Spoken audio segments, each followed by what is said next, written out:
and welcome to Walker Tea Review. I'm Jason Walker. You know, there are a lot of lovely online teas, or teas, loose leaf teas available in the online tea world, and we're going to try to taste as many of them as possible. Please join us if you can. Get your equipment ready. Get into a nice comfortable seat. Get ready to bathe your senses with the lovely textures, aromas, tastes of tea. And that's what we're going to be looking at today. We've got a nice white tea. This is from TeasEtc. We've got our equipment ready to go. By joining a tea tasting, you'll be able to find out what teas we're going to be looking at. So you can also look at the future episodes page, which is linked up above at the top of this website. You also get information on how to taste, what goes into a tasting process. You'll see information about equipment like a tea kettle, about the BaiMuDan, which is what we're using here. Okay, and we've got our regular and some everyday type stuff like a teaspoon that we have here. So we're going to get out our spoon. Get this. This is a white tea, as we said, called BaiMuDan, and we're going to use a pretty fluffy amount. You see how that's kind of hanging over the sides of our spoon, simply because this tea can be a little bit fluffy in the sense that you're getting a spoon, but because it takes up so much space, you may not be getting that much volume, or I should say mass of tea. So let's get that. That should be enough. Now, because this is a white tea, our water temperature we did not bring up to a really good rolling boil. These whiter teas are a little more delicate and prefer a lighter, slightly lower temperature. So this temperature water should be good. I'm going to kind of swirl this around so that it kind of coats every leaf. You don't have dry leaves floating on the top. Set that down. Give this a little time to steep. Kind of push it around with your lid. There we are. That BaiMuDan is about 4 or 5 ounces as far as the size goes. Now, let's give this tea kind of an introduction. As we said, it's from TeasEtc. It is a USD organic that's printed on the label here. And you'll also note that TeasEtc, a lot of their teas are organic. That's one of their primary thrusts from them. This is called BaiMuDan. BaiMuDan is the Chinese name for white peony. This tea comes from Fujian province in China. And 1 ounce is available for $8.95. So we're going to be looking at this tea a little bit more carefully. One of the interesting things, if you're tasting teas at home, if you're using a BaiMuDan, you've placed it in your lid, you've got steam rising up in here, and it's just enough to push that lid open a little bit to release some of that steam. And so every once in a while you hear a gentle rattling sound. You're not going crazy. That's just a little bit of steam escaping from your cup there, from your BaiMuDan rather. Let's give this tea an examination of its dry leaf. Smells that are coming off of the dry leaf. You're getting kind of and this may sound a little odd, but there's there's a cardboard type smell to this. It's not off-putting. It's just that's what's there. It's a starchy, woody type smell, cardboard, combined with. If you had to get something, there is a bit of a kind of a sweetness, like a sweet or a fresh yellow squash. So there is a bit of that kind of a fresh vegetable, sweet vegetable smell in there as well.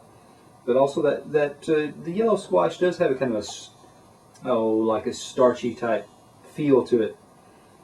Okay. Well, let's look at our leaf now and get an idea of what this actually looks like. One of the things I've noticed from the very beginning, what I was given and the pictures on the website indicate that this white tea, this BaiMuDan rather, although BaiMuDan is a white tea, has a higher concentration of buds. So you're getting a lot more of the needle-like fuzzy tip or bud there than you do in some other BaiMuDans. which is a point in its favor. The needles are usually more valuable. They're usually indicate a higher quality when you have more of these buds. Why? Because the farmer's sacrificing. Those buds don't open up. They don't become larger, fuller leaves that can be used in other ways. It's limited, and because it takes more buds to get enough tea to to have a worthwhile flavor.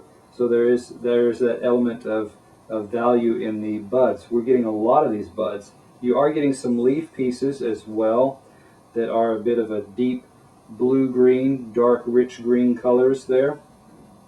So that gives you, and well, I should point out a little bit.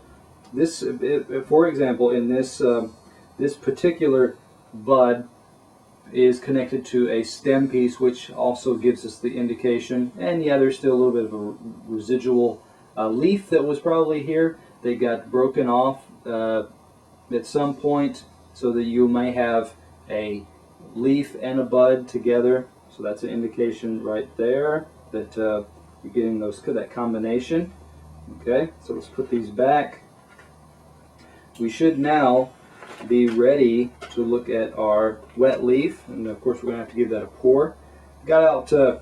Sometimes you get some very interesting tea tins, and this was tea that was bought actually in China, but very ornate tin for storing that tea. Let's go ahead and get this tea poured. We've got our gaiwan, which gaiwan means covered bowl. Covered. So we're going to angle our lid over just a little bit to let our tea pour out. Middle finger, thumb on the rim, index finger on the top, and away we go. We had to open this up to get a smooth pour, and we let out some very small leaf pieces pass through that opening. No big deal. They've sunk to the bottom. They really shouldn't get in the way. So we'll set that aside, and we're going to take a look at our wet leaf. Let me get this tea towel out of the way. Tea towels are very handy, picking up little spills, things like that. You can always invest up to the next level, which is a tea tray, which would give you actually a slotted area for placing your graded type area for placing your lid, your bowl, your cups, your teapots, those things on there. And if there's any drips, they fall down into the tray where you actually catch the water and then drain that tray. Let's give this one a smell.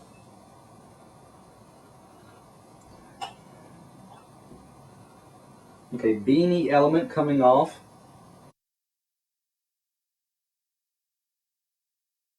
I mean, it's not leaning to, like silk, because you have a lot of needles, buds in there. You may think, oh, this is going to have a favor more towards a silver needle type smell, but at this point, that hasn't happened. It's got some roasted notes, some light toasted element. Again, a little bit papery, a little bit cardboard type smell, but still pretty light, pretty mellow. Not a lot of complexity going on in the aroma here. Let's go ahead and open this up and look a little bit at these leaves. Now, those silvery, fuzzy tip buds that we saw have kind of transformed. Let's see if we can. This is a good example of. Get these little residual particles off here. Tip, or of a tea branch. You've got a leaf here. This leaf has gone from, actually, it does have a little bit of brownness to it, like that this part actually got, crushed enough to start some oxidization. So you got a leaf there, a tip here, or a bud here, I should say, and another leaf, or half of a leaf. The other pairs must have gotten brittle or broken off. So you do get some stem pieces, or two leaves and a tip or a bud there. You get those buds that have become greener, richer color now. The greenness has dominated the fuzzy bud, silvery color. And yeah, there's another one. Okay, nice longer looking size, full size bud there, and yeah, that's that. Not much more to add. Buds, leaves, buds and leaves together on the end of the tip there, and that's that. Let us move on. Still little pieces of leaf stuck everywhere. Let's move on to our liquor, because you've got a nice looking, a rich. This is more honey colored, really, a yellowish honey color. So you've got rich colors there. Still that kind of papery aspect, cardboard type smell coming off.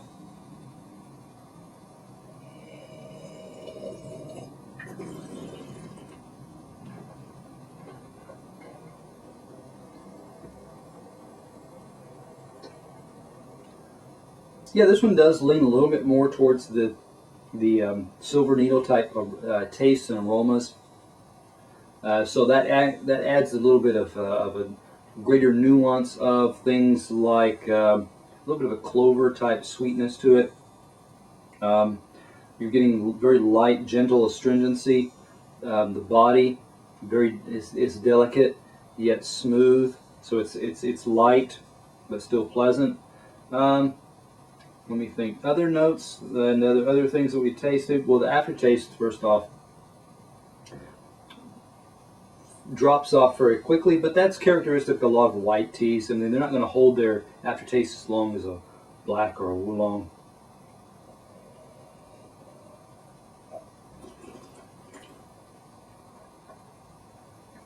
I think in previous tastings I did detect a little bit of a kind of a, cucumber. Sunflower seed. There is a bit of a kind of a light nuttiness to it. If you're not detecting a cardboard aspect, that may process in your mind as something like a sunflower seed type smell. So there's sunflower seed, a little bit of kind of a cucumber starchy feel in your mouth. I did detect in previous tasting a little bit of a squash note to it.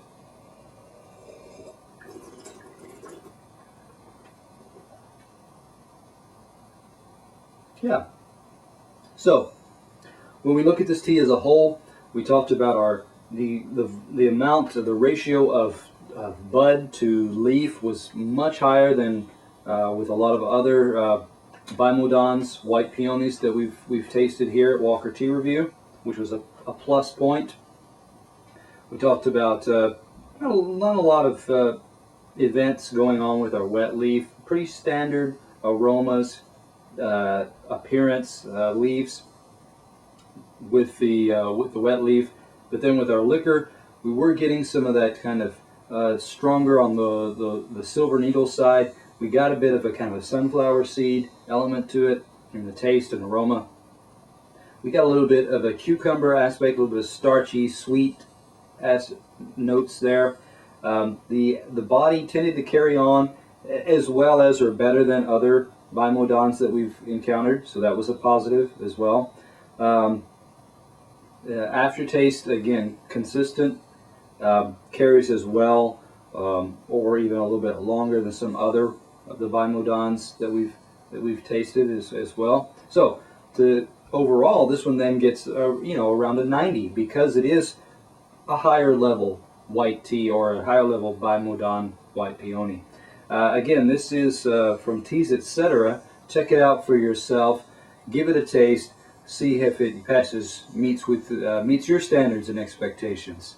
And then come back and join us. Share your comments here at Walker Tea Review.